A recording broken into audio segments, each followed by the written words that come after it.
Well, here we are in beautiful Haria on a sunny Sunday morning. Afternoon now. Is it afternoon? It is. It is, it's 12:02, you're quite right. Today we're visiting the house of Cesar Manrique, or Casa Museo César Manrique.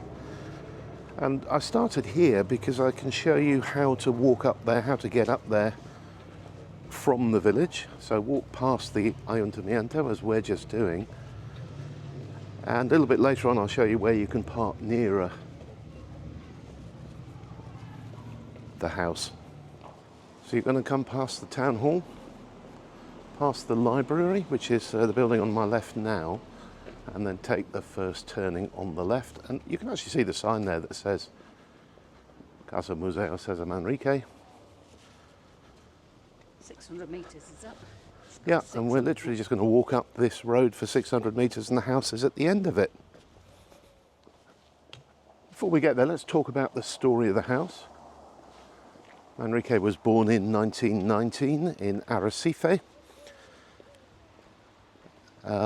Spent a lot of his summers at Famara, where his parents had a house. So he recalls summer holidays from there. He fought in the Spanish Civil War on Franco's side. Came back, continued his work as an artist here in Lanzarote. He went to New York in 1964. Spent a couple of years there in the sort of Andy Warhol set in New York. And then decided to return to Lanzarote in 1966, which is when he bought Taro de Tahiche, which is his famous house there, built on the lava bubbles. We love that place, don't we, Jules? Oh, it's gorgeous, yeah. I mean, not practical for living in, but it's stunning design, isn't it? Yeah. Out to the volcanic landscape. And he had some epic parties there. We've seen lots of photos of, shall we say, hedonistic parties going on there. Definitely give that feel, don't we? Yeah. But he decided in his later years that he wanted somewhere a bit quieter to do his work, so he bought in 1986 a ruined finca stroke farmhouse here in Haria, and he spent 2 years redesigning it, refurbishing it, and he moved in 1988 and spent his last few years living in the house we're about to see. It's now the Casa Museo, the house museum. But he lived here until his death in 1992. And as you'll see, the property was very much preserved after his tragic death. The studio he worked in is still there. And he basically spent his days working on artworks in the studio here, travelling regularly back to Taro de Tahiche in his Jaguar. Where he founded the Fundación César Manrique, so the César Manrique Foundation, which of course is still based there.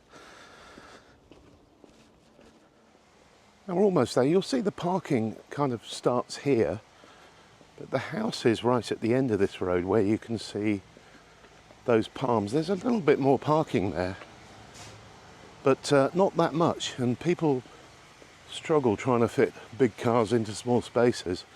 If you just go to the top and hang a right, there's a load more parking in that road. All the way up this road, you've got a sort of marked walking area, as you can see, that we've been walking on the way up. And then in the distance, you've got the lovely hills that surround the valley of 1,000 Palms. The land actually starts here. It's quite a big plot, I reckon. What do you think, Jules? 4,500, 5,000 square metres? So, yeah, I mean, it's the whole between the two roads, isn't it? So, yeah. Yeah, because the road the other side of this is Calle and Helguera.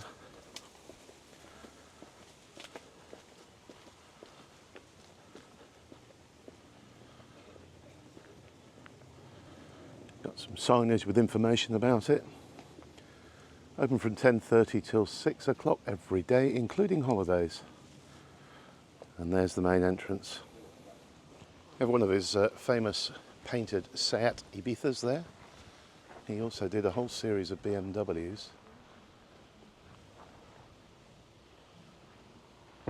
this is the entrance to the house with a rest area, and you can buy tickets on the door.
Really interesting the way the pecans banked up to create the path. I quite like that.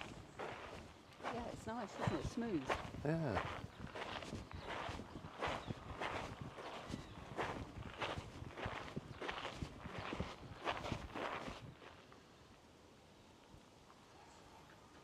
So just to orient yourself, that's the entrance, and we've just walked up from the house now.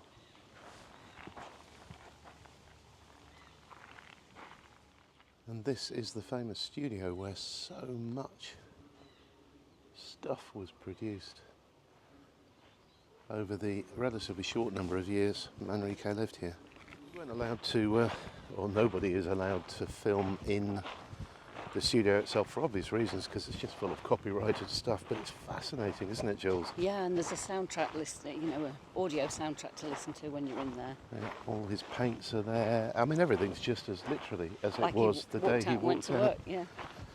Half completed painting, absolutely fascinating. There's a pair of his paint-covered overalls.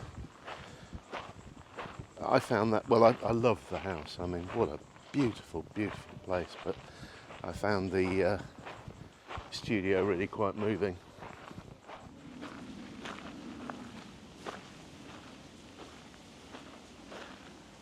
This is the Seat Ibiza that Manrique designed, got his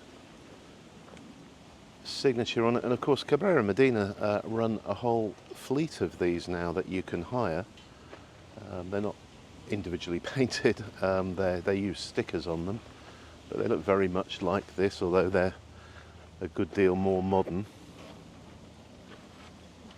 This particular car was made for the Barcelona Motor Show in 1987.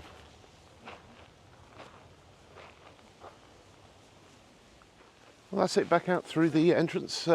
What did you think, Jules? Oh, it's brilliant. If you're into Manrique and want to understand, you've got to come and see the house. Yeah, I agree. And there's a barranco that runs at the side of the house here. There's another one at the back, actually, isn't there? Yeah, definitely well worth a visit. Fabulous, fabulous place. I'm just going to add one more thing. Okay. Just come out to the road here. Because it's always worth just walking 100 metres up the road to the right and see if Eulogio is in his studio doing his basket weaving. Ah, good point. Well, let's walk up there and show everyone where it is. Yes, that was a very good point, Jules. So turn right out of the gates and walk up the road and you'll come to the workshop of Eulogio. It's quite hard to say that, isn't it? Of whom there is a statue by the Ayuntamiento. And he is a basket weaver, hat maker, but he uses all the local palm leaves. Yeah, it's fascinating. And in fact, he is open today, so we'll just peer in as we go by. But you can call in and buy stuff from him and have a natter with him.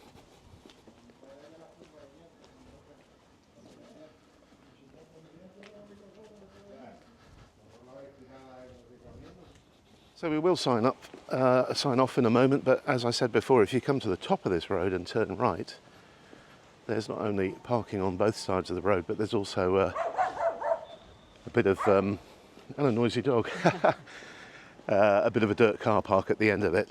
So I hope you've enjoyed the video, and thanks for watching. See you soon.